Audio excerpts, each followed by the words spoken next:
Il y a tout juste un an, dans un village des Landes, un éleveur de canards découvre plusieurs animaux morts dans son exploitation. Les analyses tombent, la grippe aviaire est de retour en France. Une semaine plus tard, sur ordre de l'État, une équipe de nettoyeurs débarque pour abattre les 30 000 volailles.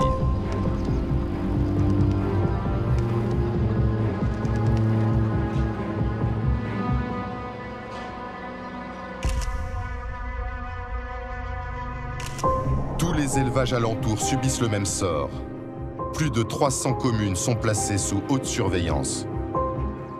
Derrière ces images d'abattage massif, peu de Français savent que si ce virus contamine un être humain, il le tue dans la moitié des cas. Une véritable menace pour l'humanité.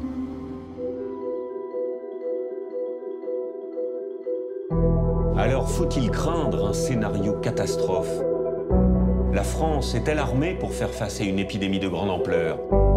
La menace d'une pandémie destructrice est un risque aussi important, si vous voulez, que le changement climatique. Après le SRAS, il y a 15 ans. On s'est dit, c'est que certains d'entre nous allaient mourir, ça on le savait. Après la grippe H1N1 plus récemment. C'était une guerre, on s'est battu contre un virus, ça c'est sûr. Les scientifiques s'inquiètent d'une contagion planétaire, un virus qui ferait des millions de morts. En 2003, un médecin chinois contamine 16 personnes dans un hôtel à Hong Kong. En 48 heures, le virus se propage dans le monde entier. J'avais extrêmement mal partout, comme si je recevais des chocs électriques. Un malade en fuite importe le SRAS en France. Une course contre la montre s'engage. C'est un peu comme un feu de forêt, en fait. Tant que la flamme est relativement limitée, on peut espérer éteindre le feu. À partir du moment où toute la forêt flambe, on sait qu'on ne l'éteindra pas. 6 ans plus tard, le virus H1N1 apparaît au Mexique et affole la planète. Tous les pays doivent immédiatement activer leur plan de préparation pour faire face à la pandémie grippale. Moi, j'ai un enfant qui est asthmatique. Si c'est ça la mortalité, y a des grandes chances qu'il y passe, quoi. Dans cette bataille, l'État français mise avant tout sur une parade, les vaccins. C'était le combat de rue, hein. L'achat des vaccins. Tous les coups étaient permis, hein. On a vacciné 5 millions de personnes. On a commandé 90 millions de doses. Vous vous rendez compte? Les Français accepteront-ils une nouvelle campagne de vaccination de masse? Déjà fini? Oui. On fait marcher un commerce, on le sait, il ne faut pas se leurrer, on fait marcher un commerce, et je suis contre de faire marcher ce commerce. Cellule de crise, enquête sur une traque planétaire.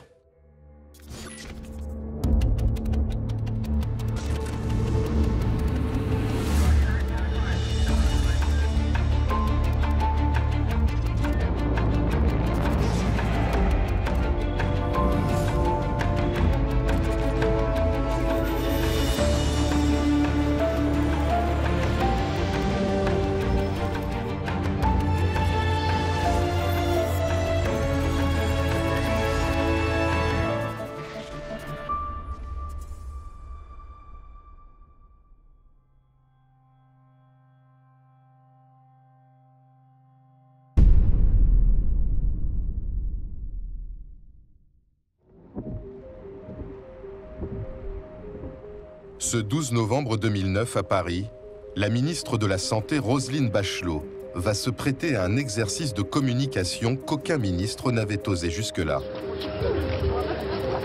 Tournez-vous vers les photographes.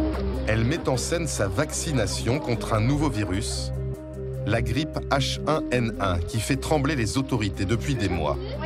Faut le refaire. Une autre dose, une autre dose. Donc une vaccination totalement indolore, faite par des personnels, vous voyez, extrêmement compétents. Pour inciter les Français à suivre son exemple, la ministre tente de les effrayer. Cette grippe, elle présente des formes qui peuvent être très très graves. Il y a aujourd'hui 25 personnes qui sont par exemple hospitalisées dans les hôpitaux de Paris avec 10 petits-enfants qui présentent des formes extrêmement graves, avec leurs poumons qui sont détruits, qui sont attaqués par le virus H1N1. Mais les Français ne croient pas au danger de cette grippe. Seuls 8% d'entre eux se font vacciner. Pendant 3 mois, les centres de vaccination restent vides. La plus grande opération sanitaire de l'histoire de France devient son plus grand fiasco.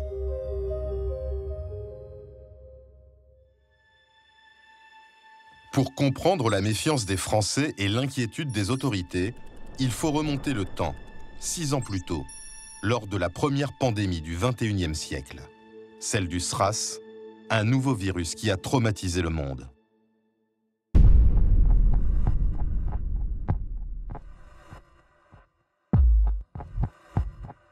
À Hong Kong, ce 11 février 2003, une rumeur inquiète la communauté scientifique. À la faculté de médecine, le spécialiste des virus Malik Peiris a entendu parler d'une maladie mystérieuse qui aurait fait des centaines de morts à Canton, en Chine, à 2 heures de train. Les choses étaient très confuses. Il y avait beaucoup de rumeurs. Certaines disaient qu'il s'agissait d'une grippe, d'autres parlaient d'une bactérie. On a aussi appris que la population de Canton paniquait. Les gens dévalisaient les magasins pour acheter du vinaigre, car ils croyaient à tort qu'en faisant bouillir du vinaigre, cela stériliserait l'air et les protégerait de la maladie. L'État chinois refuse de donner des précisions, alors que cette maladie peut contaminer Hong Kong d'un moment à l'autre. Face à cette menace imprévisible, Malik Peiris envoie 2 de ses collègues à Canton. Sans prévenir les autorités, ils prennent le train pour passer la frontière qui sépare Hong Kong du reste de la Chine.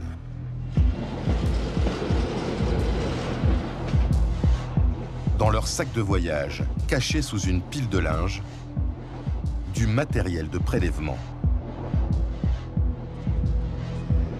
Arrivés à Canton, ils se rendent directement dans l'un des plus grands hôpitaux de la ville et découvrent ce que le gouvernement chinois cherche à cacher. Sur place, la situation est chaotique. Des dizaines de patients, le regard hagard, sont en détresse respiratoire. Et les soignants sont démunis.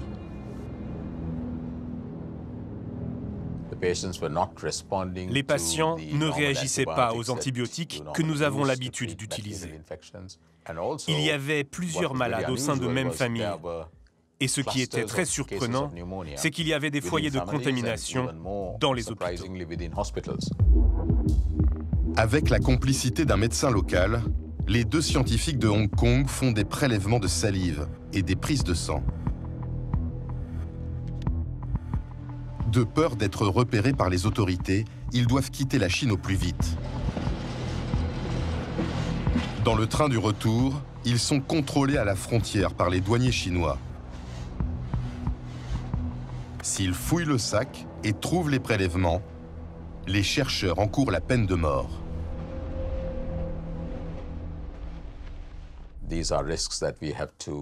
C'est un risque que nous devions prendre, car c'était une situation d'urgence qui pouvait avoir de graves répercussions. Le soir même, de retour au laboratoire, l'équipe de Malik Peiris se dépêche d'analyser les prélèvements avant qu'ils ne se détériorent.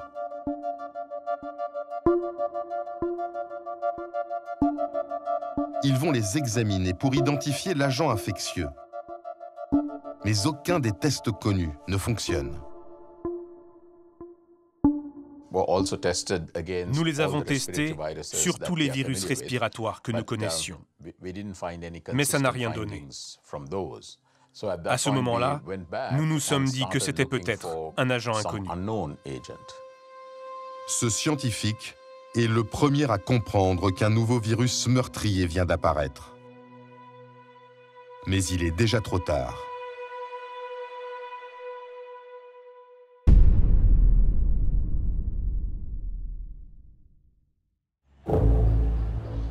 Le 21 février, le docteur Liu prend le bus à Canton. Ce médecin hospitalier doit assister à un mariage à Hong Kong. Dans l'après-midi, il arrive dans la mégapole de 7 millions d'habitants, plaque tournante du commerce mondial. Le docteur Liu descend en centre-ville à l'hôtel Métropole, un établissement fréquenté par une clientèle internationale. Il a de la fièvre et de violentes quintes de toux.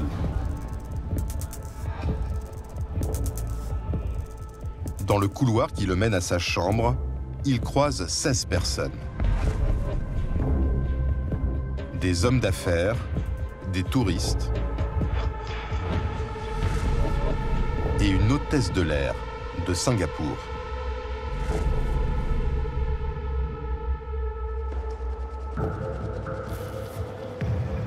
Dans les 48 heures qui suivent, les voisins de chambre du docteur Liu vont prendre leur avion. L'hôtesse de l'air retourne à Singapour.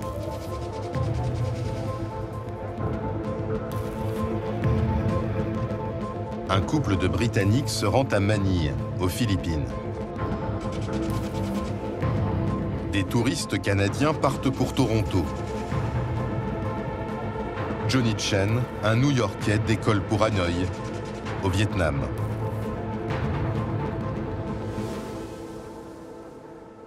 Le virus s'envole pour contaminer le monde.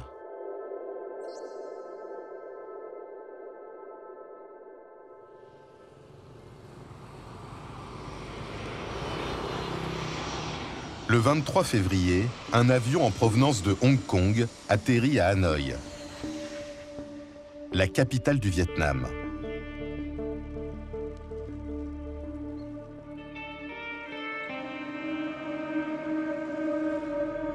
Avec ses 7 millions d'habitants, Hanoï est une ville dense et bouillonnante qui s'engage tout juste sur la voie de la modernité. 3 jours après son arrivée, Johnny Chen, l'Américain qui a séjourné à l'hôtel Métropole de Hong Kong, est pris d'une fatigue extrême. Ce négociant en jeans se rend dans une clinique privée où travaillent des Français et des Vietnamiens. Il est examiné dans l'urgence par le docteur Tu. À son arrivée, le patient Johnny Chen avait une forte fièvre.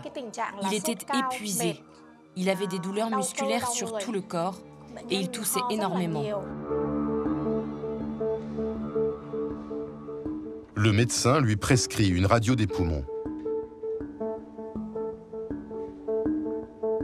Le docteur Popinet voit cette radio et il dit « Il y a quelque chose qui me chagrine sur cette radio, c'est une radio atypique ». Donc, on décide une hospitalisation. Jean-François Cabot, le pneumologue de l'hôpital, ne comprend pas lui non plus ce qu'il se passe.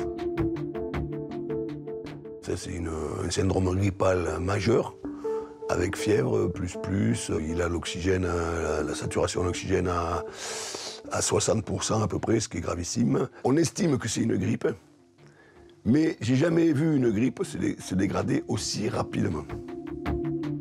Menti Nguyen est de garde à la maternité. Cette sage-femme n'aurait jamais dû croiser Johnny Chen.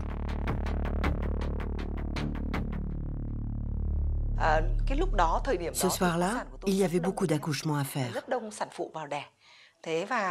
Nous étions débordés. À un moment, j'ai dû me rendre aux urgences où était Johnny Chen pour emprunter un appareil de transfusion.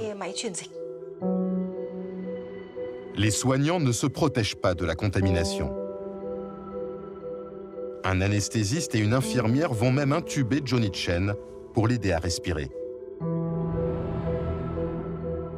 Il le fait comme je suis, à main nue, sans masque. C'est-à-dire qu'il ne prend pas le temps. Parce que le mec, il va mourir, donc, laryngoscope, tube dans la trachée, bim bam, au revoir, respirateur, c'est bon. Inquiète, le docteur Tu appelle l'Organisation mondiale de la santé pour alerter sur ce cas atypique. Au siège à Genève, la direction ne fait pas le lien avec l'épidémie en Chine. Pendant 10 jours, le mystérieux virus continue de se propager.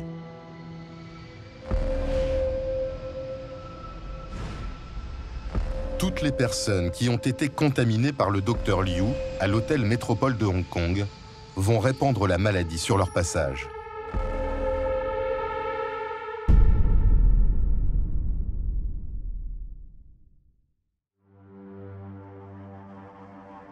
Une semaine après son arrivée à l'hôpital français d'Hanoï, Johnny Chen, le négociant en jean américain, est à l'article de la mort.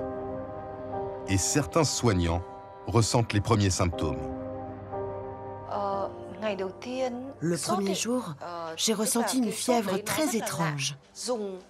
J'ai pris les médicaments les plus forts, mais ma température restait très élevée. Et puis j'ai commencé à avoir froid et à frissonner.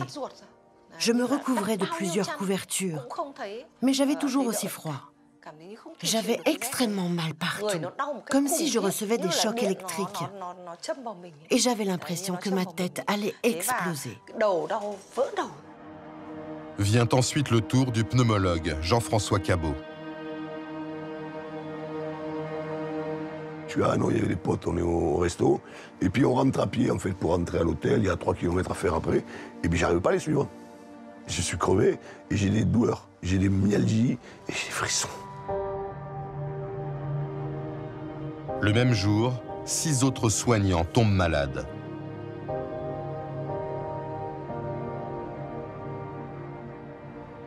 Nous nous sommes aperçus que les radios de nos collègues étaient identiques à celles de Johnny Chen.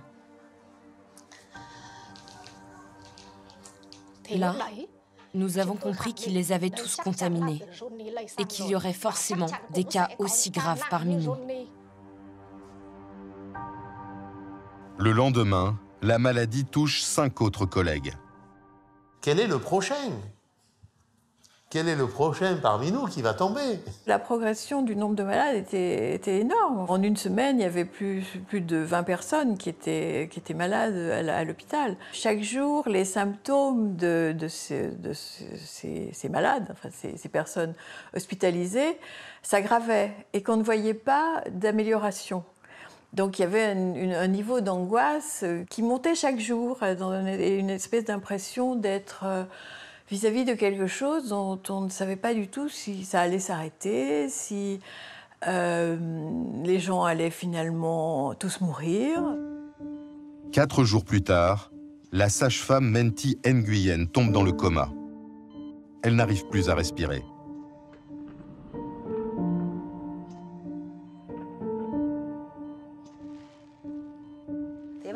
Ils ont décidé de m'ouvrir la gorge. Une infirmière devait actionner une pompe manuelle pour faire entrer l'air dans mes poumons.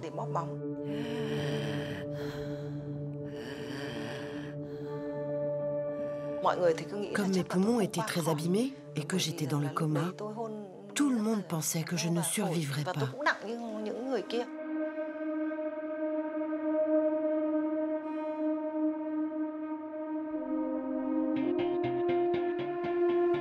À ce moment-là, la plupart des médecins français de l'hôpital, effrayés par cette étrange maladie, rentrent en France précipitamment. Ah bien, il y en a qui sont partis, depuis le départ. Les médecins français, d'autres personnes qui ont, pour différentes raisons, mais sont partis. Oui. Et hop, ils quittaient le bateau. Donc, Seuls 4 médecins français sur 12 restent à l'hôpital. Alors qu'aucun soignant vietnamien ne quitte son poste. Ensemble, ils doivent affronter un ennemi dont ils ignorent tout. Nous, on ne savait même pas par quels moyens l'infection se disséminait. On ne savait pas si c'était par les postillons, on ne savait pas si c'était par la salive, si c'était par le contact. On ne savait pas si, comme la grippe, c'était par l'air. Donc on ne savait rien de tout ça, donc il fallait vraiment chasser partout. Pour faire barrière au virus, chaque soignant porte une combinaison intégrale, 2 paires de gants et des lunettes. Le secteur où les malades sont regroupés est bouclé par des bâches. Le matériel stérilisé entre par l'ascenseur. Tout objet souillé repart par les escaliers. C'était une guerre, on s'est battu contre un virus, ça c'est sûr. Et le plan d'action qui a été mis en place, c'était mis en place exactement comme une armée quand ils vont au combat. Il y a un premier bataillon qui est là, s'il tombe, il y a le 2e bataillon qui arrive derrière, s'il tombe, le 3e bataillon qui est là. Et puis ensuite, on peut arrêter puisqu'il n'y aura plus personne. le personnel décide de se cloîtrer dans l'hôpital. Plus personne ne peut ni entrer, ni sortir. On s'est dit tous ensemble qu'on allait fermer l'hôpital pour que ça aille pas ailleurs. Et par contre, ce qu'on s'est dit, c'est que certains d'entre nous allaient mourir. Ça, on le savait. Médecins et infirmiers campent dans des dortoirs improvisés et se relaient 24 heures sur 24 au chevet de leurs 26 collègues contaminés.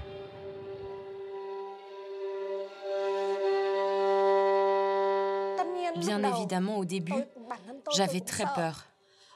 La nuit, je n'arrivais pas à dormir. Je vérifiais sans cesse ma température. Je devais prendre des somnifères. Mais en regardant autour de moi, mes amis, mes collègues malades, je me disais que je ne pouvais pas les abandonner. On était enfermés avec la bête. La plupart des gens, et moi-même, notre premier instinct, c'était aussi, soyons clairs, protéger notre famille. Moi, je ne connais pas contaminer ma femme, d'autres allaient contaminer leur mari, leurs enfants, et tout ce qui s'ensuit. Je ne voulais pas prendre de risques aussi là-dessus. En s'enfermant avec le virus, les employés de cette petite clinique espèrent protéger le Vietnam de la contamination.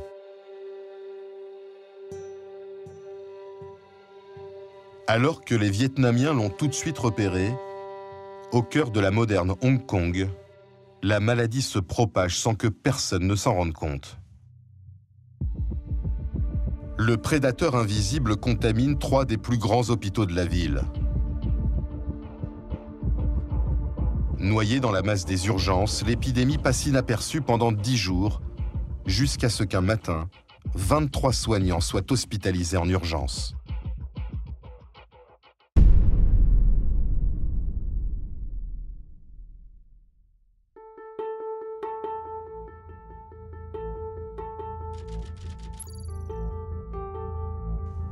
À Genève, alertée par les pays touchés, la direction de l'OMS décide qu'il est temps d'avertir le monde.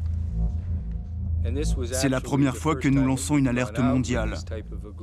Nous faisons cela pour prévenir le plus rapidement possible les populations et les autorités sanitaires de tous les pays qu'il y a en ce moment une maladie qui peut se répandre sur la planète entière.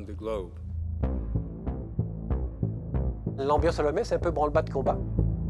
Est-ce qu'on va pouvoir faire face? Est-ce qu'on ne va pas être dépassé? Une épidémie, c'est une course contre la montre, puisqu'il faut le plus tôt possible, tant qu'elle est gérable, intervenir. Les experts de l'OMS nomment cette maladie inconnue du nom de ses symptômes. Ils l'appellent le SRAS, syndrome respiratoire aigu sévère. Et pour la première fois dans l'histoire de cette agence de l'ONU, ses dirigeants déconseillent aux voyageurs de se rendre dans les régions touchées, au risque de froisser les États concernés. Les pays ne sont pas contents, forcément. Quand vous dites qu'il y a un problème au Vietnam, par exemple, c'est tous les voyages au Vietnam qui sont touchés, alors qu'il ne se passe rien dans le sud du Vietnam. Quand vous dites que Toronto est touché, Canada est un grand pays, donc tout le Canada, tout d'un coup, est touché. Une alerte donc inédite de l'OMS, mais aussi des contrôles aux frontières renforcés. Oui, dans les semaines qui suivent, Hong Kong va s'équiper de caméras thermiques. Donc c'est un lourd dispositif qu'ils mettent à la sortie des avions et qui existe toujours d'ailleurs aujourd'hui. Quand j'étais à Hong Kong, j'ai pu passer à travers. Oui, des caméras devant lesquelles passent les passagers pour prendre leur température en fait. Tout à fait. Donc quand tout va bien, ils sont verts, n'ont pas de fièvre. Et dès qu'ils ont plus de 38 degrés, ils deviennent rouges. Car la peur des autorités, si on comprend bien, c'est que ce virus débarque en Europe, débarque en France via des passagers infectés. Les autorités le pressentaient, mais cette fois, on le constate vraiment concrètement et dramatiquement avec le SRAS, c'est que les avions sont le meilleur allié des virus. L'Organisation mondiale de la santé a fait un scénario catastrophe. Elle a calculé qu'un virus qui quitterait Lagos, au Nigeria, à bord d'un avion, et on s'est basé sur des vols réels d'avions, eh bien ce virus mettrait moins de 20 heures pour atteindre les États-Unis, et qu'en 26 heures seulement, le virus atteindrait l'Australie, autrement dit, il aurait fait le tour de la planète. On comprend donc l'urgence de la mise en place de ces caméras thermiques. Sont-elles efficaces? Oui, le problème, c'est qu'elles ne sont pas efficaces. C'est l'OMS qui le dit. Parce que d'une, il faut que chaque passager stationne 1 minute devant le détecteur pour être repéré. On sait bien que dans un aéroport, c'est pas possible. Ça ferait des files d'attente ingérables. Et de deux, si je prends du paracétamol, que j'ai de la fièvre, une demi-heure plus tard, j'ai plus de fièvre. Et la France, elle met en place aussi ces caméras thermiques? Non, nous avons une autre logique. C'est aux équipages des avions de repérer les malades et de les signaler auprès des aéroports. Et ensuite, les malades sont exfiltrés et isolés. Mais ça paraît totalement aléatoire. Oui, mais en même temps, il faut savoir que le trafic aérien, c'est 10 millions de passagers par jour. Donc comment empêcher un virus de prendre l'avion et de se propager sur la planète?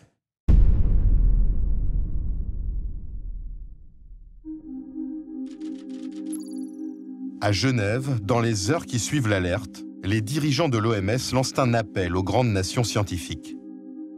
Elles doivent immédiatement mobiliser leurs meilleures équipes de recherche pour identifier le virus du SRAS. Une étape essentielle pour créer un vaccin. L'épidémiologiste Guénel Rodier doit tenter de coordonner des laboratoires concurrents. Pour chaque laboratoire, ils savent qu'ils ont une opportunité extraordinaire d'être peut-être le premier, un peu comme on l'a vu au début du sida, sur cette compétition qui va découvrir le virus du sida, là, qui va découvrir le virus du SRAS. Donc il y a aussi cet élément d'émulation et de compétition. Entre certains chercheurs, la guerre sera frontale.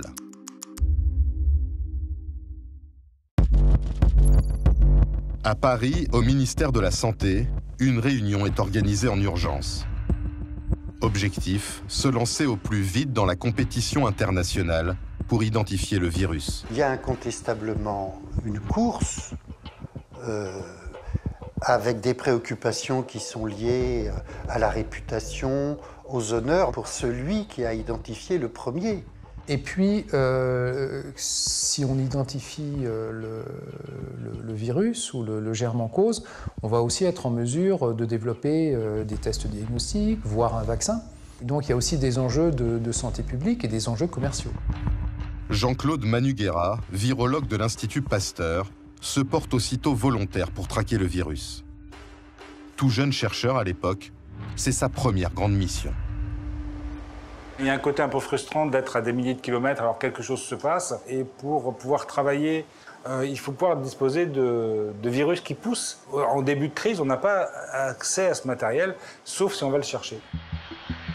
2 jours plus tard, Jean-Claude Manuguera, accompagné d'une équipe de médecins, atterrit au Vietnam.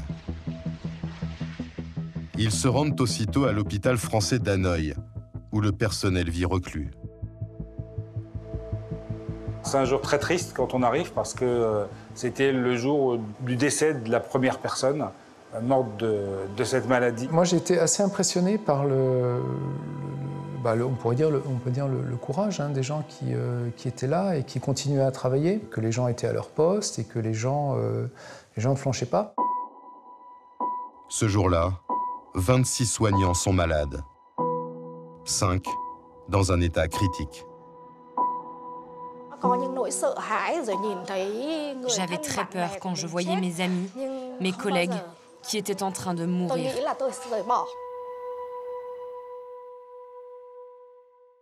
Ce qui était dur pour les soignants, c'est qu'il n'y avait pas de traitement. Il n'y avait pas de traitement autre que d'essayer de soulager les symptômes. Autour de l'établissement, les rues se sont vidées. Dans la ville, les rumeurs les plus folles courent sur cet hôpital qui rendrait malade.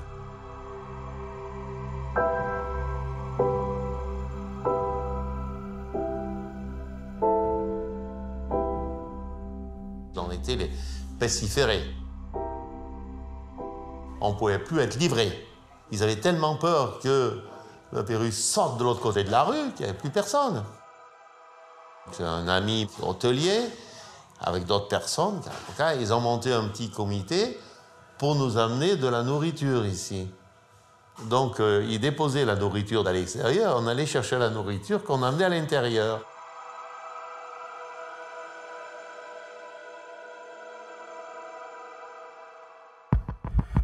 Aussitôt arrivé, Jean-Claude Manuguera, le virologue missionné par Paris, se lance dans la traque du virus.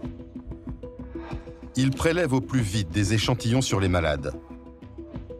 Mais il apprend furieux qu'il vient d'être devancé. Des scientifiques américains ont déjà expédié des échantillons vers les États-Unis. Ce que je n'ai pas trouvé très correct, c'est qu'ils ont organisé l'expédition de prélèvement vers les États-Unis, sans concertation du tout avec les Français, notamment avec les autorités sanitaires françaises, alors que dans les victimes, dans cet hôpital, il y avait des ressortissants français. Là, effectivement, il y a eu quelques tensions, quelques tentatives également d'intimidation.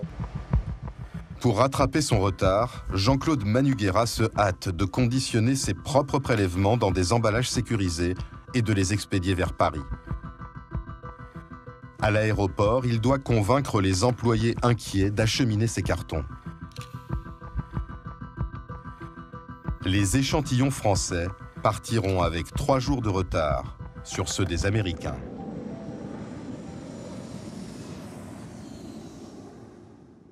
Pourquoi cette folle compétition, on l'a vu, entre chercheurs américains et chercheurs français? Il faut savoir que les enjeux sont énormes et c'est quelque chose que j'ai découvert lors de mon enquête. Il y a un peu un tabou de la part des chercheurs à en parler. Ils ne veulent pas dire qu'en fait ils font ça aussi pour les honneurs, parce que pour un chercheur, avoir la reconnaissance internationale, c'est exister et c'est obtenir des financements et des subventions pour sa recherche. Mais en somme, c'est la guerre commerciale qui dicte cette course au vaccin. Il faut avoir une bonne idée des deux forces en présence. D'un côté, vous avez un mastodonte de la recherche, les Américains du CDC, le Centre de contrôle des maladies. 12 000 employés, ils sont installés à Atlanta, mais ils sont présents dans 120 pays. Et côté français? Côté français, un institut bien connu de tous, l'Institut Pasteur. C'est 130 ans d'excellence dans la recherche médicale. C'est 10 prix Nobel. Donc c'est vraiment 2 champions de la recherche qui se font face. Une guerre commerciale, une guerre entre 2 nations, en somme, les États-Unis et les Français, exacerbée par un contexte diplomatique particulier. Oui, on est en pleine guerre en Irak.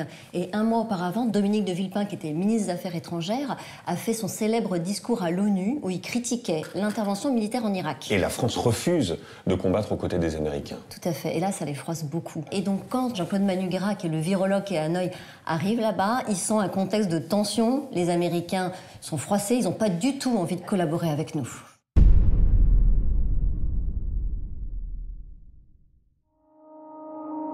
Dix jours après l'alerte de l'OMS, le virus a touché 5 pays d'Europe, mais pas encore la France. Jusqu'à ce 22 mars, où le danger va arriver sur le territoire à cause d'un Français qui connaît pourtant parfaitement les risques, un médecin. Dans une chambre d'hôtel d'Hanoï, un cardiologue de l'hôpital français, fiévreux depuis 2 jours, s'apprête à rentrer chez lui dans le Nord-Pas-de-Calais, en secret. Il ne prévient qu'une seule personne à l'hôpital de Tourcoing, où exerce Benoît Guéry. Ce cardiologue était un ami proche du chef de service de maladies infectieuses et donc l'appelle en lui disant « Voilà, je suis à Hanoï et depuis quelques jours, là, je tousse, je crache, donc je présente des signes respiratoires et je pense que je suis infecté par ce virus. Je prends l'avion et je viens dans ton service. » Il y a un instinct de survie et il s'est dit « Si je reste là, ben c'est tout, c'est terminé. » Le 22 mars, une nouvelle fois, le virus s'envole. Il va rejoindre Paris. Dans l'avion, l'état du cardiologue s'aggrave et il ne porte aucune protection. Les 371 passagers et l'équipage risquent d'être contaminés. À 6h50 du matin, le SRAS arrive pour la première fois en France. À l'aéroport de Roissy, le cardiologue prend un taxi. Plus de 2 heures de huis clos avec le chauffeur pour rejoindre en toute discrétion l'hôpital de Tourcoing, où tout est prêt pour l'accueillir. Il est rentré dans l'hôpital avec un trajet dédié qui permettait de rencontrer personne, d'arriver directement dans le bon couloir, qui l'amenait dans la bonne chambre, au sein de laquelle on a fermé la porte. Son ami, le chef de service des maladies infectieuses, ne prévient pas le ministère de la Santé de l'arrivée de ce patient à haut risque. Pour l'isoler, le personnel doit fermer la moitié du service de réanimation et tout confiner par des bâches en plastique. On a vidé 6 ou 7 chambres, donc les patients ont été transférés sur l'île et sur les réanimations autour. On avait dû couper toutes les ventilations parce que là, en fait, si on laissait la ventilation allumée, vous aviez un risque de recirculation s'il y avait du virus qui passait sur l'ensemble des chambres et l'ensemble du service. Tout était compliqué. Alors faire un scanner, ça voulait dire d'une part isoler le scanner, il fallait que les couloirs soient sécurisés pour l'emmener, il fallait qu'il y ait une équipe qui fasse la désinfection une fois que le patient était sorti.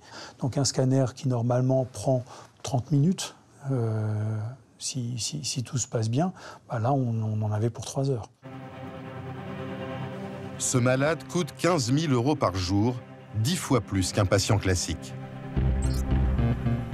Près de 48 heures après l'arrivée du SRAS en France, l'hôpital de Tourcoing finit par avertir le ministère de la Santé à Paris. Et là, c'est un tremblement de terre. Le défi pour les autorités, empêcher la propagation du virus en France. On s'aperçoit que nous sommes démunis. Le premier problème que nous avons à résoudre et qui va demander une mobilisation de dizaines de personnes au ministère pendant tout un week-end, c'est trouver la liste des personnes qui étaient sur cet avion. Ensuite, on a une liste de passagers, mais il faut trouver où ils habitent pour pouvoir les contacter.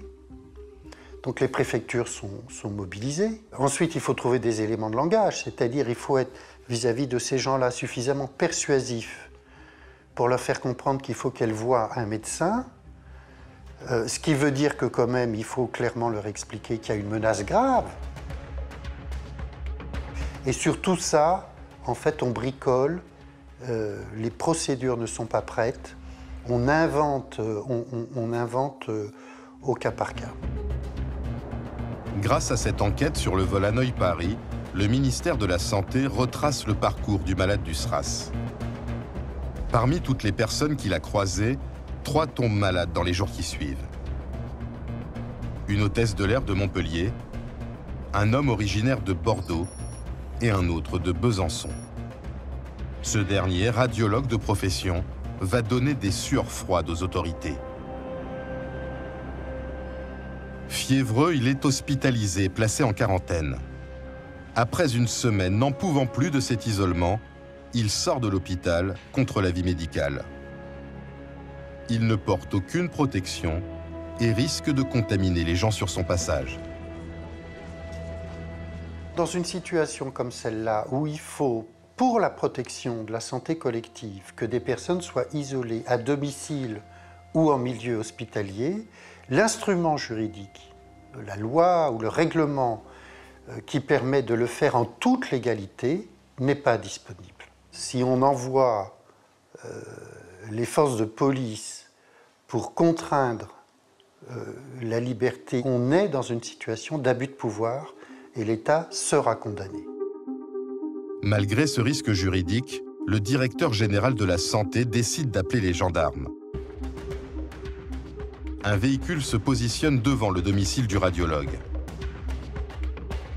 Quelques heures plus tard, sous la pression, le malade accepte de retourner à l'hôpital. Parce qu'à l'époque, la loi ne permet pas une hospitalisation forcée, même si le patient est hautement contagieux? Oui, et ça, les autorités se rendent compte à ce moment-là qu'il manque une loi pour contraindre. Ce qu'il faut savoir, c'est qu'à l'époque, il y a à la tête de la Direction générale de la santé une forte personnalité, c'est Lucien Benahim. Et il comprend que là, il y a un cas de force majeure et qu'il faut enfreindre la loi pour protéger la population. Donc il va faire appeler les gendarmes et il va leur dire, écoutez, vous vous postez devant le domicile du radiologue et s'il sort, vous l'interpellez. Et aujourd'hui, que dit la loi? Est-ce qu'il est possible en France d'hospitaliser de façon forcée un patient? C'est désormais possible grâce à une nouvelle loi au Code de la santé publique. Il est possible de mettre à l'isolement ou en quarantaine un patient qui serait contagieux ou qui serait même susceptible d'être contagieux. Cette loi d'ailleurs a été appliquée une fois, en 2012, dans l'Aveyron. Un patient atteint d'une forme de tuberculose multirésistante et contagieuse a été hospitalisé de force. Et en cas de recours, qui arbitre entre principe de précaution pour la santé publique et liberté individuelle? Ce serait la justice. C'est-à-dire que la justice peut très bien demain, et c'est un peu la crainte du ministère, invalider au nom des libertés individuelles ce type de procédure. Et vous allez voir qu'il y a d'autres pays dans lesquels on se pose beaucoup moins ce genre de questions, et lorsque l'intérêt collectif est en jeu, on impose les décisions.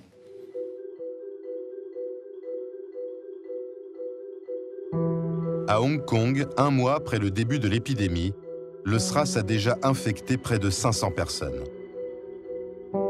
Pour protéger la population, le gouvernement doit prendre des mesures extrêmes. À 2h30 du matin, le commandant de police Mike McCulley reçoit un appel.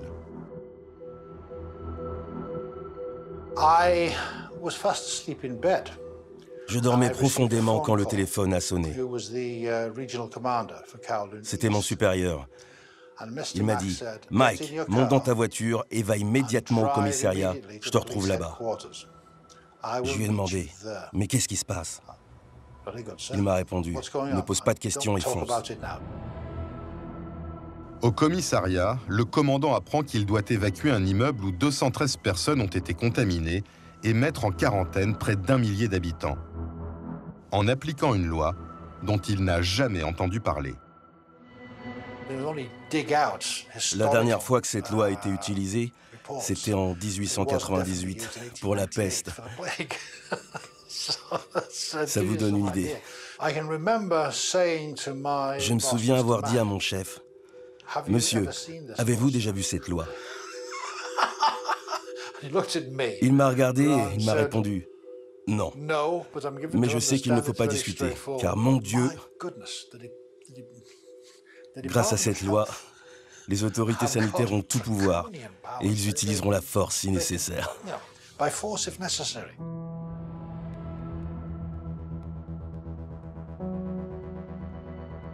En pleine nuit, plusieurs unités de police sont appelées en renfort pour effectuer cette lourde opération.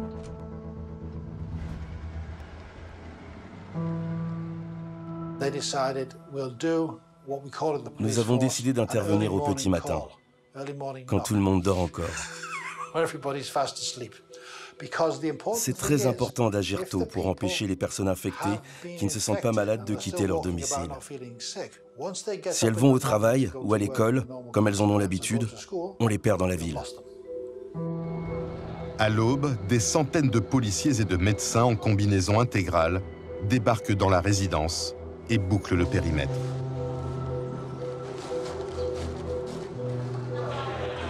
Ils font du porte-à-porte pour vider les appartements et examiner un par un les habitants pour repérer ceux qui présenteraient des symptômes. Beaucoup sont sous le choc. Il y avait des gens qui paniquaient.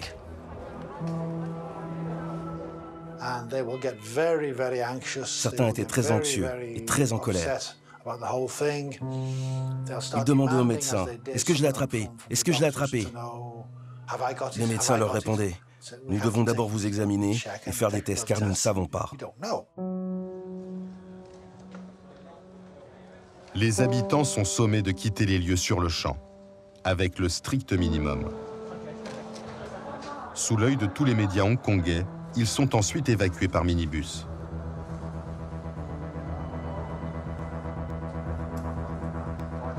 Les policiers font seulement attention à ne pas séparer les familles.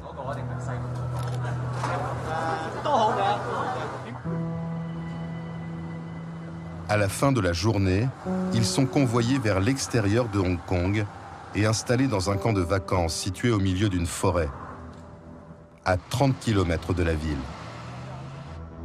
Ils y vivront enfermés pendant 10 jours.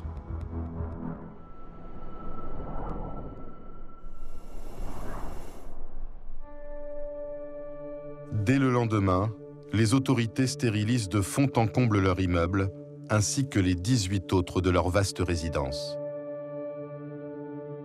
Des tours vertigineuses de 40 étages, 5000 appartements où vivent dans la plus grande promiscuité près de 16 000 habitants. Car le virus a infecté toutes les canalisations à cause d'une seule personne, un malade qui s'est rendu aux toilettes une semaine plus tôt.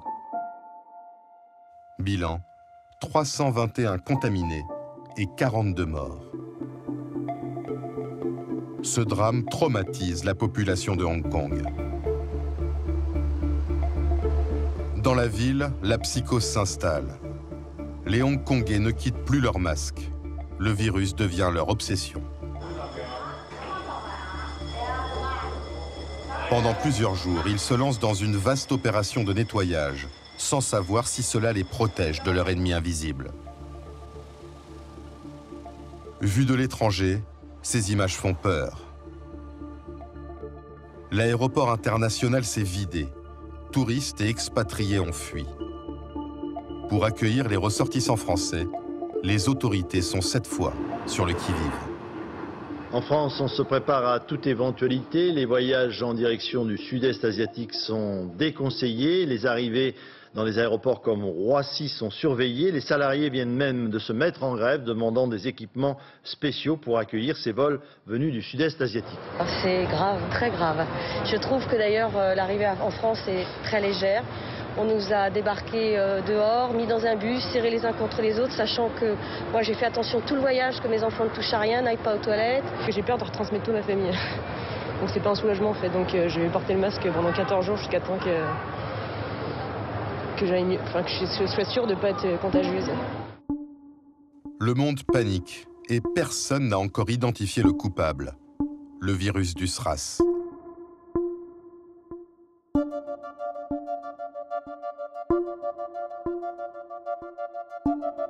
À l'université de médecine de Hong Kong, un petit laboratoire de biologie travaille sans relâche depuis le début de la pandémie pour repérer l'agent infectieux.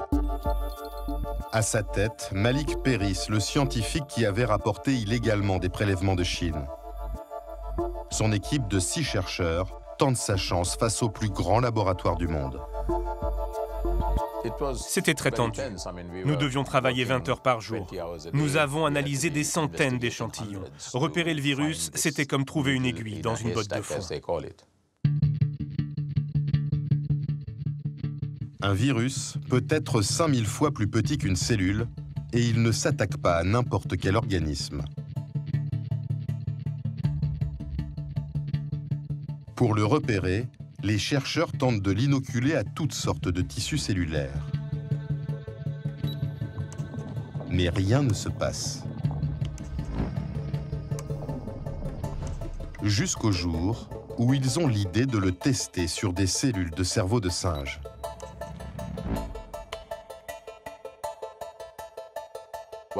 À un moment, sur les cultures cellulaires, on a vu 2 à 3 cellules qui semblaient inhabituelles. Ça ne sautait pas aux yeux, on ne pouvait pas en tirer de conclusion. Nous devions être très prudents et procéder par étapes. L'agent du SRAS vient-il d'attaquer? Pour le savoir, les équipes de Malik Peiris vont explorer au microscope la moindre particule des 2 cellules de singe qui semblent infectées. Quand une nuit, après 2 jours d'observation, le tueur leur apparaît enfin. C'était vraiment un moment très excitant. On a pu voir le virus à l'intérieur des cellules. En regardant plus précisément, on a pu déterminer sa forme et sa taille. Il s'agissait d'un nouveau virus de type coronavirus. Le lendemain, 2 semaines après l'alerte planétaire, Malik Peiris annonce au monde sa découverte lors d'une conférence de presse. Son petit laboratoire vient de gagner la compétition contre les grands centres de recherche français et américains. Voici le virus responsable de cette maladie inconnue. À ce moment-là, l'autre grande question était d'où vient ce virus? On a constaté que les tout premiers malades avaient un lien avec les marchés d'animaux sauvages. Soit ils travaillaient sur ces marchés, soit ils étaient employés dans les restaurants qui abattaient et servaient ce gibier. Un de mes collègues est donc allé dans des marchés de gibier pour y faire des prélèvements. Et il a repéré le virus dans des petits mammifères, les civettes masquées. La pandémie vient donc de la civette masquée, un rongeur qui ressemble à un raton laveur. Cet animal est un plat prisé des Chinois fortunés. Pour éradiquer le virus, les autorités ordonnent l'abattage de tous les élevages de civettes masquées et l'interdiction des immenses marchés d'animaux sauvages.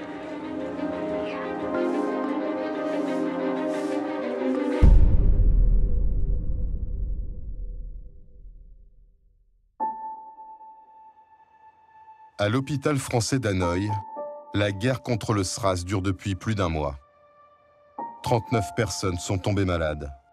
Toutes sont des soignants. 5 n'ont pas survécu. Par peur de la contagion, l'État vietnamien a établi un protocole strict pour les dépouilles des disparus. Nous devions retirer leurs vêtements et les brûler. Ensuite, nous devions nettoyer leur corps avec un produit désinfectant, puis l'emballer dans un sac avant de le mettre dans un cercueil. Il fallait aussi recouvrir le cercueil de poudre de chlore. Et à la fin, le cercueil était envoyé au crématorium d'Hanoï.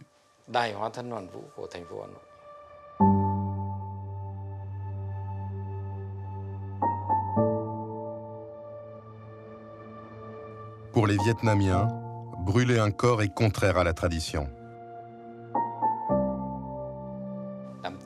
C'était des funérailles très tristes.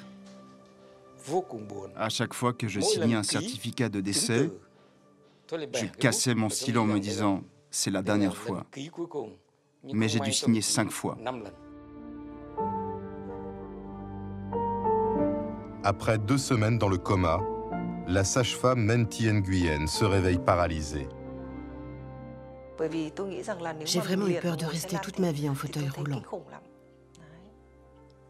J'ai dû faire plusieurs mois de rééducation pour retrouver la sensibilité de mes jambes.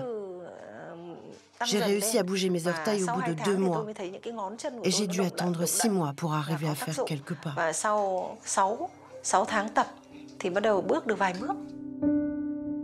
Le pneumologue Jean-François Cabot ouvre les yeux lui aussi après 10 jours de coma. Un traumatisme encore douloureux aujourd'hui. Et ça, dans ma tête, ça, je me rappelle, et je pense que physiquement, ça m'a coûté beaucoup parce que j'ai dû dépenser une énergie phénoménale pour ne pas crever. Ce que je peux vous dire, c'est que je ne voulais pas mourir. Voilà. Une fois le dernier malade guéri, l'armée vietnamienne débarque pour une désinfection complète des locaux.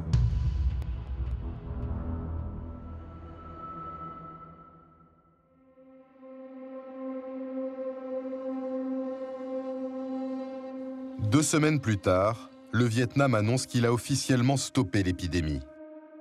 Grâce au sacrifice des soignants de l'hôpital français, ce petit pays est le premier au monde à avoir éradiqué le SRAS.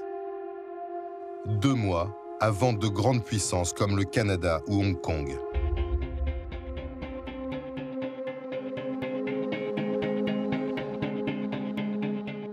Dans le monde, le virus du SRAS a touché 29 pays.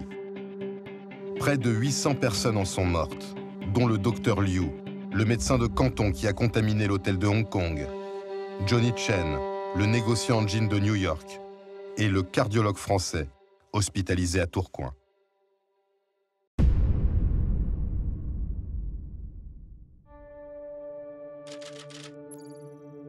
Quatre mois après l'alerte mondiale, l'OMS décrète la fin de l'épidémie. Mais pour sa directrice générale, l'heure n'est pas au triomphe. Le SRAS est un avertissement. Même les systèmes de santé les plus avancés ont été ébranlés. Les protections n'ont pas cédé, mais il s'en est fallu de peu.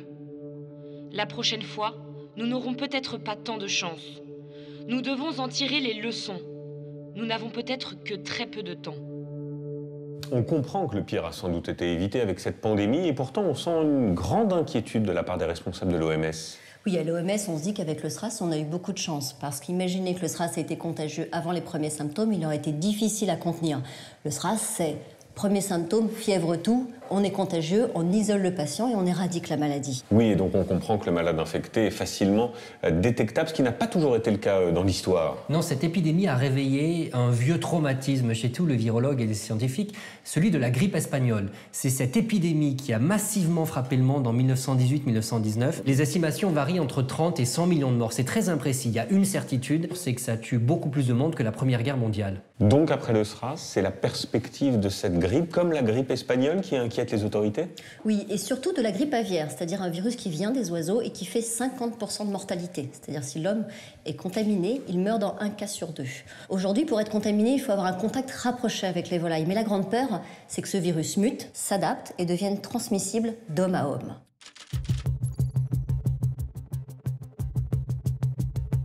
À Genève, omnubilée par cette menace, l'OMS se met en ordre de bataille. Elle recrute une quinzaine de spécialistes de la grippe, comme Sylvie Briand. Le SRAS, c'est un peu le réveil matin, on va dire. Et une fois que tout le monde est réveillé, les gens se disent qu'est-ce qu'on fait maintenant? Il faut qu'on se prépare. Et donc, entre 2003 et 2009, en fait, il y a énormément de discussions au niveau mondial sur comment on se prépare. Parce qu'évidemment, la préparation, ça ne peut pas être que chaque pays qui se prépare tout seul, puisque ces virus ne connaissent pas les frontières. Donc, forcément, il faut qu'on soit tous préparés. L'agence de l'ONU demande à tous les États de se doter d'un plan de lutte contre la pandémie grippale. La France est l'un des premiers à s'y atteler.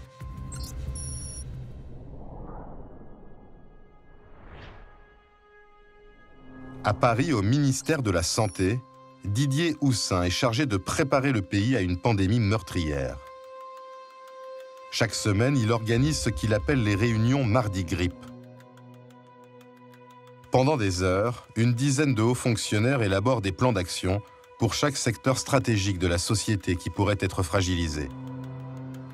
Dans une épidémie très importante, vous pouvez avoir par exemple 20 ou 30% d'absentéisme. Comment assurer la continuité de production de médicaments essentiels? Comment préparer le secteur funéraire? Comment est-ce qu'on va pouvoir prendre en charge un nombre de cadavres importants? On est très vite sur des questions de continuité, d'activité de tous les secteurs de la société.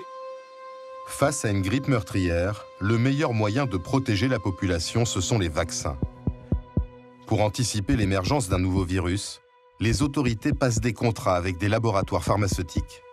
On avait donc passé ce qu'on appelle des contrats dormants, c'est-à-dire c'est des contrats qui permettent à l'industrie de préparer, de commencer à travailler sur des nouveaux vaccins qui ne sont activés qu'en cas de pandémie. Et en gros, les contrats étaient destinés à les encourager à faire ce travail de recherche et de développement. Pour ces contrats dormants, le gouvernement joue la carte nationale et choisit un laboratoire français, le géant Sanofi. L'État précommande 28 millions de vaccins pour 175 millions d'euros.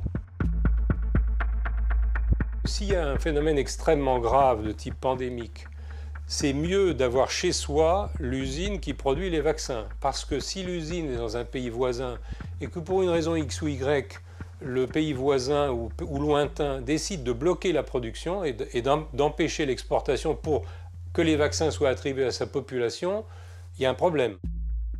Après 6 années intenses de préparation, le plan est finalisé. La France est sur le pied de guerre.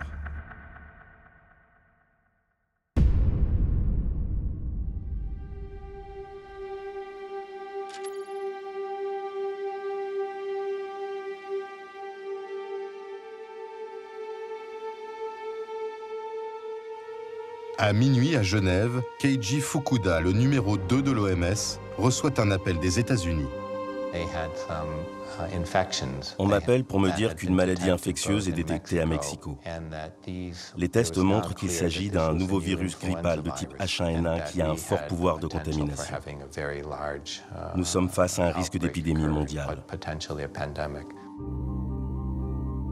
Cette fois, l'OMS réagit immédiatement.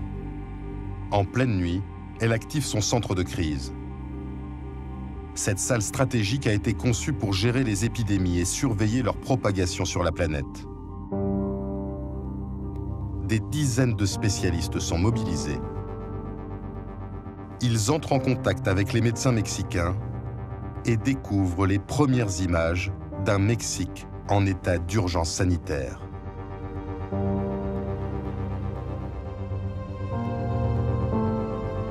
À Mexico, la capitale, le gouvernement a ordonné la fermeture des théâtres, des musées, des restaurants et des écoles. Dans la rue, les autorités distribuent des masques et organisent des consultations sous des chapiteaux. On apprend que de jeunes adultes sont touchés. Certains sont dans un état sévère, d'autres sont morts, et ça nous inquiète beaucoup. Le Mexique nous dit, nous, quand on fait les calculs, on a 28% de mortalité. Et c'est énorme. 28% pour de la grippe, c'est absolument catastrophique. Il faut voir que la mortalité pendant la pandémie de 1918, c'était 4%. Et c'était déjà énorme. Moi, j'ai un enfant qui est asthmatique et je me suis dit, bon ben voilà, quoi, il faut que je me prépare déjà, parce que si c'est ça la mortalité, y a des grandes chances qu'il y passe, quoi.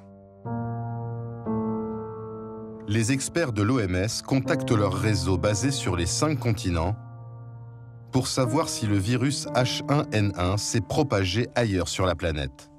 La première téléconférence, on avait plus de 200 lignes ouvertes. Dans certains endroits, il y avait 20, 30 personnes autour de téléphones pour essayer d'écouter. Tout le monde est très anxieux, chaque minute compte, il faut recueillir des informations très très vite, leur faire donner sens très très vite, et ça c'est vraiment un défi énorme. Les agents de l'OMS découvrent alors que le virus H1N1 a déjà touché 8 autres pays dans le monde. 3 jours après le début de la crise mexicaine, la directrice générale de l'OMS décide de passer en état d'alerte niveau 5 sur une échelle de 1 à 6. J'ai décidé de passer du niveau 4 au niveau 5 de l'alerte pandémique. Tous les pays doivent immédiatement activer leur plan de préparation pour faire face à la pandémie grippale. C'est un signal adressé au gouvernement, au ministère de la Santé, à tous les autres ministères, à l'industrie pharmaceutique et à l'ensemble des entreprises pour qu'elles prennent des mesures dans l'urgence et à un rythme accéléré. C'est bien l'humanité tout entière qui est menacée. L'OMS prévoit que la grippe H1N1 tuera 2 millions de personnes dans le monde.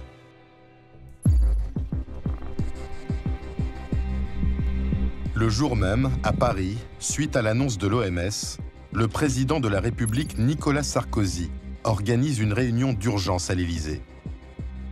La ministre de la Santé, Roselyne Bachelot, y participe.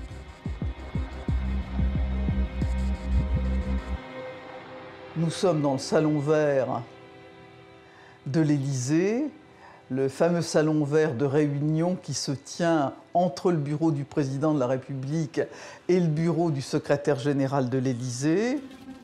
Et il y a bien entendu le président de la République, en face de lui le Premier ministre, tous les ministres concernés. La feuille de route du président de la République, c'est il faut tout faire pour protéger les Français. On ne nous pardonnera pas de ne pas avoir pris les précautions maximum. Nicolas Sarkozy a en tête l'un des plus grands fiascos sanitaires de ces dernières années. L'événement qui structure la décision, c'est la canicule de 2003. Le président de la République était ministre de l'Intérieur en 2003. Et sa gestion de la circulation de l'information chez les pompiers a été pointée du doigt par la commission d'enquête parlementaire. Donc il y a au sommet de l'État cette idée qu'il faut tout faire pour éviter une sous-réaction et pour rassurer, on va surréagir.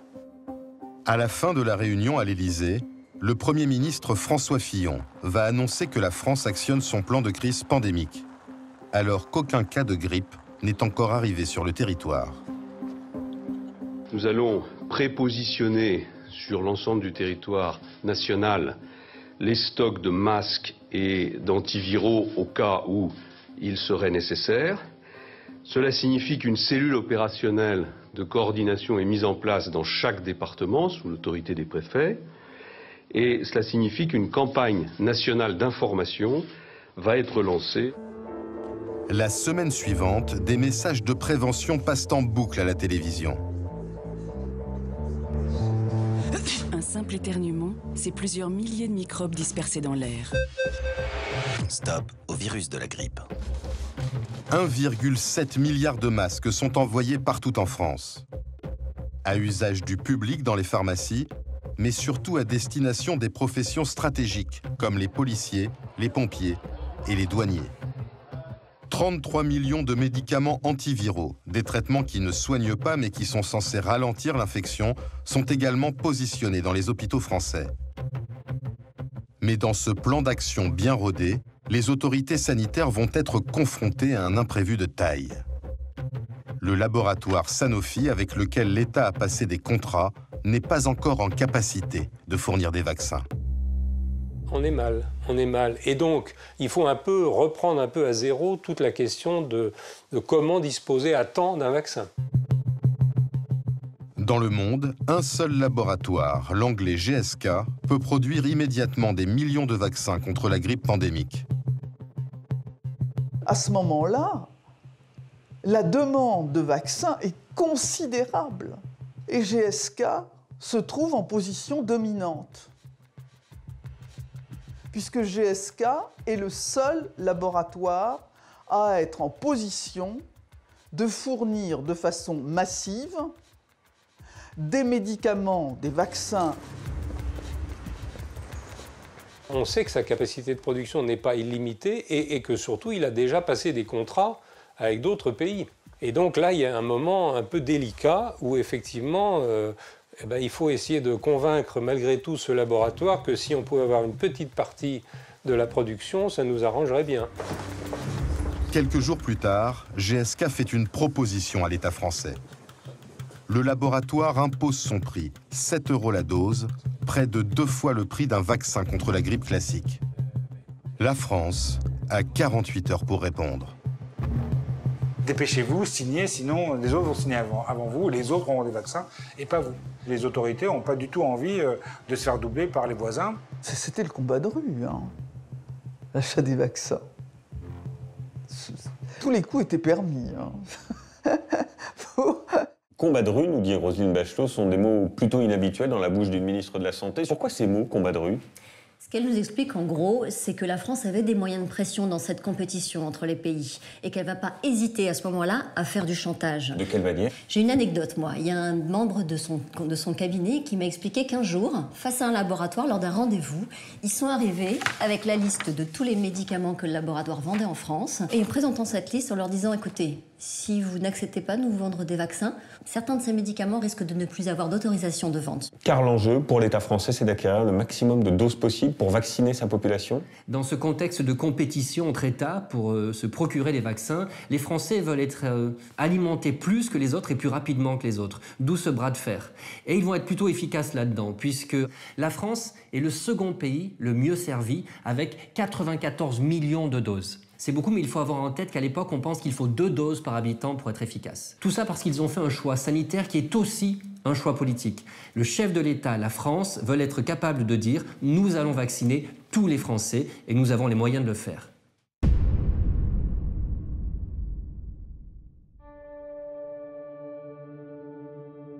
Plus de 2 mois après le début de l'épidémie mondiale, en France, la grippe H1N1 n'a touché que 450 personnes. Aucune n'en est morte. Mais les autorités sanitaires redoutent l'hiver, car par temps froid, les virus deviennent très contagieux. Elles prédisent qu'il fera 30 000 morts.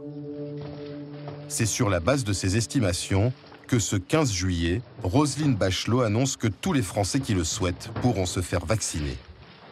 J'ai négocié dans un contexte que vous connaissez de production mondiale limitée l'acquisition de vaccins à hauteur de 94 millions de doses.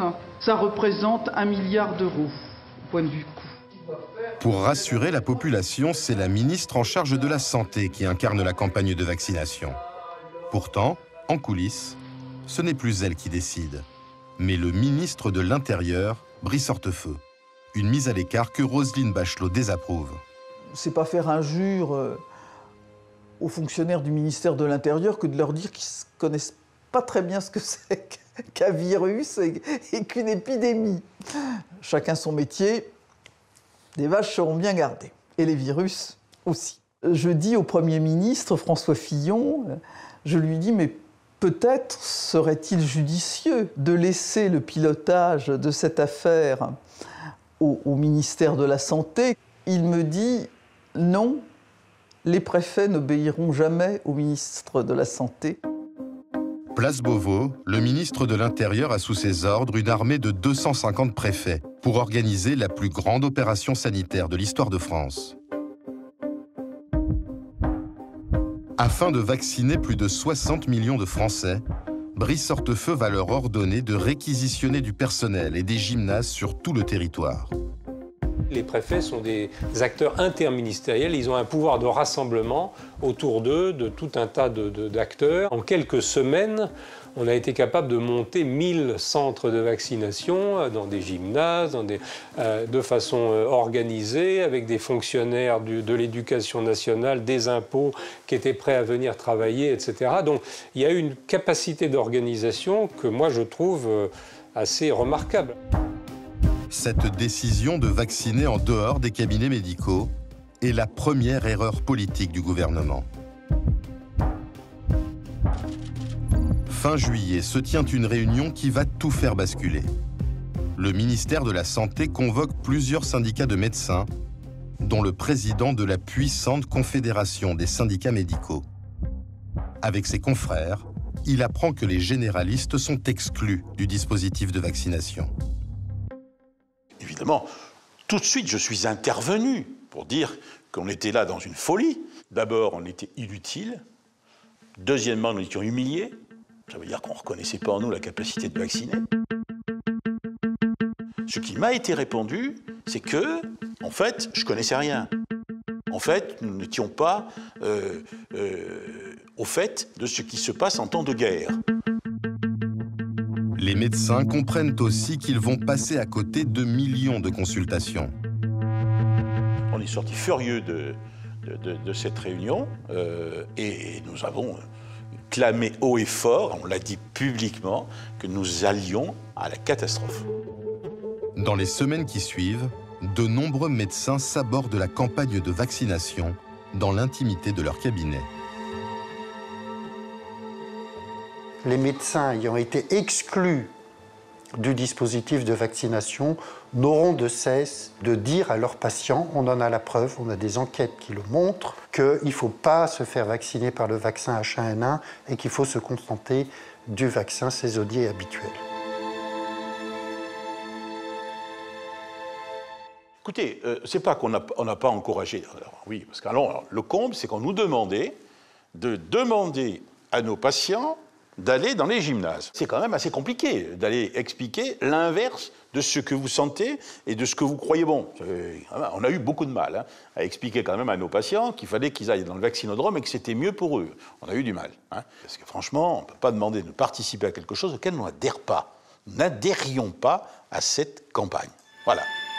En quelques semaines, l'opinion bascule.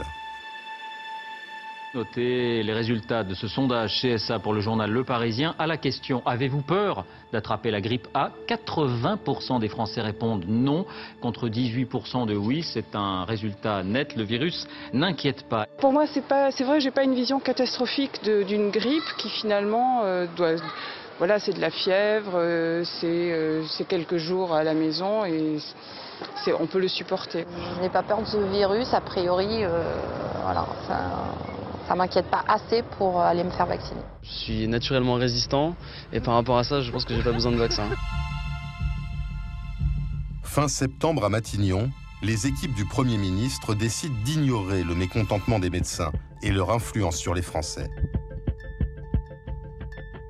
En conférence de presse, François Fillon se félicite même de ses choix stratégiques. La préparation que nous avons mis en place depuis maintenant plusieurs mois fonctionne. La stratégie que nous avons, avec Mme Bachelot, décidée est une stratégie qui est adaptée. Elle est adaptée aux nécessités de la lutte contre l'épidémie. Dans la salle, plusieurs journalistes tentent de tempérer cet optimisme en citant des sondages inquiétants. Comment vous réagissez? Est-ce que ça veut dire que les campagnes d'information du gouvernement ont échoué? Pour beaucoup de nos concitoyens, cette pandémie est pour le moment théorique. Et actuellement, la progression de la pandémie est très très rapide. Et donc beaucoup de ceux qui peut-être ne se sentent pas concernés par la vaccination vont au contact de la montée de la pandémie sans doute changer d'avis. L'épidémie meurtrière tant annoncée n'arrivera jamais.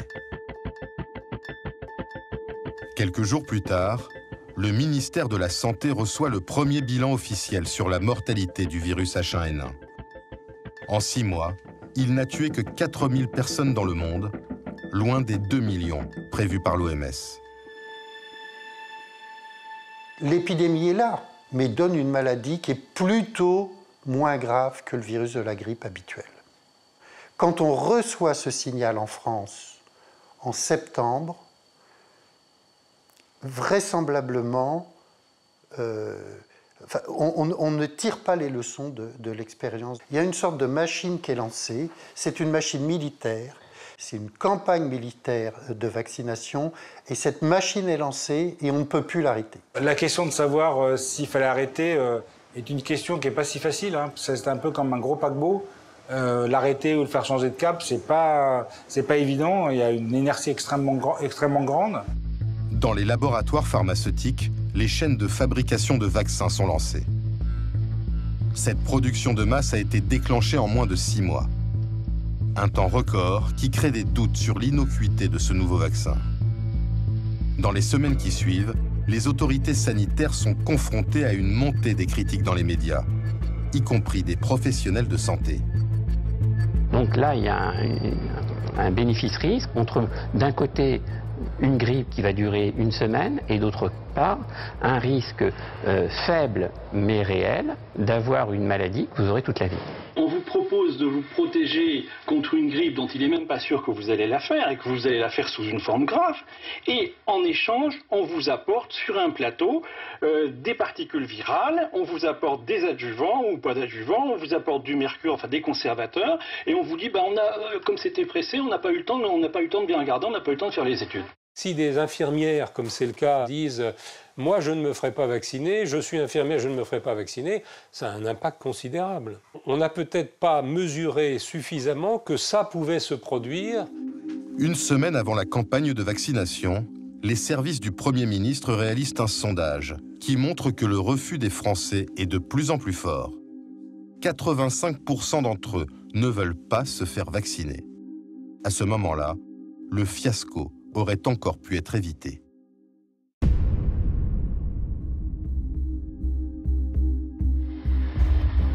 Malgré les réticences de l'opinion, le gouvernement s'obstine et la campagne est lancée. Sous escorte de la gendarmerie, des centaines de milliers de vaccins traversent la France pour rejoindre plus de 1000 centres de vaccination. C'est ce jour-là que la ministre de la Santé se met en scène. 33 000 infirmiers et médecins sont mobilisés. Mais les Français boudent l'opération et les gymnases restent déserts.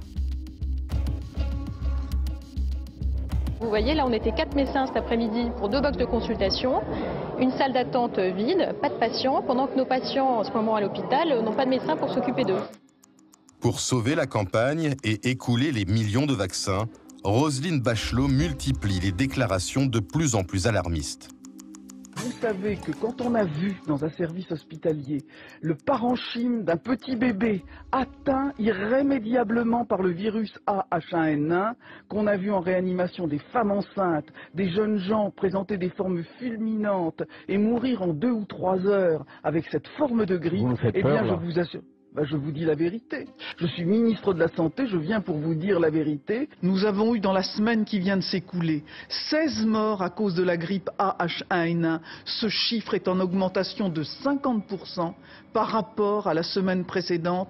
Et cette évolution terrible, en quelque sorte, nous la voyons partout en Europe. Des gens vont mourir parce qu'ils ne seront pas vaccinés.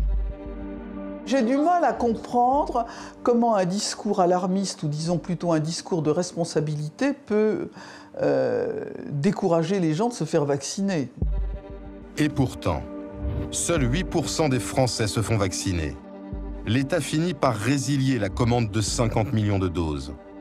Au total, Cette campagne coûtera près de 600 millions d'euros, alors que la grippe H1N1 ne fera que 302 victimes, 6 fois moins que la grippe classique. Quand on a une réaction qui ne correspond pas à la réalité épidémiologique, les gens pensent qu'il y a un autre objectif, il y a un autre but qui leur est caché. Ce sera le début de l'ère des rumeurs, le début de l'ère du soupçon, l'effondrement de la confiance. Est-ce que ça aurait été responsable, hein, dire, écoutez, voilà, c'est bien, il y a le vaccin, oh, bah, vous le faites ou vous le faites pas? Vous pensez vraiment que ça aurait renoué les liens de confiance avec les Français? J'en ai vraiment pas le sentiment. Depuis la crise H1N1, plus de 40% des Français n'ont plus confiance dans les vaccins. Alors, que se passera-t-il en cas de nouvelle pandémie? Aujourd'hui, c'est Agnès Buzyn, la ministre de la Santé, qui est en charge de ce dossier très sensible. Bonsoir Agnès Buzyn, ministre de la Santé, merci d'avoir accepté cette intervention et cette interview. Ce que l'on vient de voir est assez effarant sur la gestion de crise de la grippe H1N1. Est-ce que vous êtes d'accord pour dire qu'il y a eu d'une certaine manière un mensonge d'État dans la gestion de cette crise? Alors, mensonge est un terme un peu fort. Je pense que si ce virus avait été extrêmement dangereux et responsable de nombreux morts, on aurait dit que la gestion de crise avait été excellente. Donc c'est le principe de précaution qui a guidé? Je pense que c'est le principe de précaution qui a guidé et je pense qu'il est difficile a posteriori, quand on est un ministre de la Santé, de savoir quelle décision on aurait pris. Oui, vous n'étiez pas en responsabilité, évidemment, à l'époque. Dans l'opinion publique, il y a quand même eu l'idée que cette campagne avait été pilotée en coulisses par le lobby pharmaceutique. Le patron de Sanofi avait dit devant ses actionnaires « Ce vaccin, ce sera une opportunité significative en termes de revenus. C'est un joli coup de fouet pour nous, pour le chiffre d'affaires et pour le cash flow. » Est-ce que vous comprenez que nos concitoyens soient un peu révoltés par cette forme de cynisme? Oui, alors évidemment, après, les industriels jouent leur jeu. On peut aussi parfois leur reprocher de ne pas avoir été sur des vaccins qu'on attend. Je pense notamment à Ebola, qui est un virus qui crée des épidémies mortelles en Afrique depuis des années et sur lequel aucun industriel n'a voulu investir et faire de la recherche sur le vaccin. Ça n'intéressait personne parce que c'était des villages africains. J'insiste sur ce point, Madame la Ministre, et sur la gestion de crise passée, car il y a aussi une forme, disons-le, de dramatisation pour justifier les 11 vaccins obligatoires chez les enfants. Ce sont des éléments de langage qui reviennent, l'urgence, le danger, le risque d'épidémie et de pandémie. Des épidémies surgissent ça et là, faisant chaque année des morts. Une dizaine de morts de la rougeole les 4 dernières années, c'est trop. Une cinquantaine de morts de méningite, des jeunes entre 15 et 25 ans, c'est trop. Votre décision fait débat. Depuis le 1er janvier dernier, chaque enfant doit être vacciné avec 11 vaccins. C'est une décision de santé publique qui répond en fait à un objectif mondial de l'Organisation mondiale de la santé, qui demande aujourd'hui à tous les pays du monde d'obtenir 95% d'enfants vaccinés pour les vaccins nécessaires. Et la France en est loin. De fait, il reste 20 à 30% des enfants qui ne sont pas vaccinés aujourd'hui, avec la résurgence d'épidémies, parfois mortelles, avec des enfants qui font des handicaps à vie. Pourquoi, Agnès Buzyn, ce caractère obligatoire, alors qu'on sait que l'injonction, c'est ce qui crée de la défiance? 40% aujourd'hui, c'est ce que montre ce rapport, 40% des Français sont méfiants vis-à-vis des vaccins. Ils ont plus peur des vaccins que de la maladie. Comment vous l'expliquez ça? Alors, d'abord parce qu'ils ont oublié la maladie, grâce à ces vaccins qui sont produits pour certains d'entre eux depuis des dizaines et des dizaines d'années. Les vaccins ont sauvé des millions et des millions de vies. Aujourd'hui, tous ces vaccins sont totalement sûrs. Ils sont recommandés par l'Organisation mondiale de la santé pour tous les pays du monde. Il y a des centaines de millions de doses qui sont distribuées partout dans le monde. Donc ces vaccins sont sûrs. Et la France est le petit village gaulois chez qui le doute s'est installé. Il y a beaucoup de documents qui circulent sur Internet. Il y a une grande mobilisation des anti-vaccins. On va en découvrir une affiche saisissante. Je suis un des enfants décédés par mort subite du nourrisson, dit cette affiche, post-vaccin. Quelle stratégie vous mettez en place au sein du gouvernement pour lutter contre ce type d'information? D'abord, est-ce que c'est de la désinformation? Oui, c'est une fake news complètement, puisque l'ensemble des études scientifiques qui ont été menées montrent qu'au contraire, les vaccins protégerait. La dernière étude faite en Angleterre montrerait plutôt qu'il y a moins de morts subites du nourrisson chez les enfants vaccinés. Et puis les réseaux sociaux sont aujourd'hui un média sur lequel il est très difficile d'intervenir en temps réel. Quand vous êtes une institution, on a plus l'habitude des grandes campagnes. Et c'est quelque part la responsabilité des pouvoirs publics que de protéger les gens, même s'ils ont des angoisses et des doutes. Un peu comme quand on a rendu le port de la ceinture obligatoire. Y aura-t-il des contrôles, Madame la Ministre, pour vérifier que les enfants ont bel et bien été vaccinés? Donc le carnet de vaccination sera demandé à l'entrée en collectivité. C'est exactement ce qui est fait dans beaucoup de pays industrialisés, notamment aux États-Unis. Les vaccins ne sont pas obligatoires aux États-Unis, mais en fait, vous ne rentrez pas en collectivité, en crèche ou à l'école si vous n'êtes pas vacciné. Donc ce sera le cas aussi en France? Ce sera pareil. Et il y aura des sanctions contre les médecins récalcitrants, contre les parents? Alors, l'objectif, c'était pas de sanctionner, c'était de rendre confiance. Donc, je n'avais pas envie qu'il y ait des sanctions financières. Je pense que les médecins prennent un risque s'ils acceptent de faire des faux certificats, parce que si un enfant meurt un jour, parce que un médecin aura fait un faux certificat et ne l'aura pas fait vacciner, je pense que sa responsabilité pénale sera engagée. Une pandémie de grande ampleur, est-ce que c'est quelque chose que vous redoutez? Oui, je crois que quand on arrive dans ce ministère, on a peur de deux choses, d'une crise autour d'un médicament où on n'aurait pas vu un effet secondaire, et puis évidemment l'apparition d'un nouveau virus, d'un virus qui muterait et qui serait responsable d'une pandémie de grande ampleur. Il y a maintenant des alertes internationales, il y a des exercices que nous faisons au niveau international pour voir comment les pays réagissent par rapport à ces grandes pandémies. Pour moi, c'est une vigilance de tous les instants. Je les regarde tous les soirs. Je reçois un bulletin tous les soirs de mon administration sur l'état des épidémies dans le monde et les virus émergents. Merci Agnès Buzyn. Merci d'avoir été notre invitée pour conclure ce film, Cellule de crise. Merci de votre fidélité. À très vite pour un nouveau rendez-vous de Cellule de crise. Belle fin de soirée sur France 2.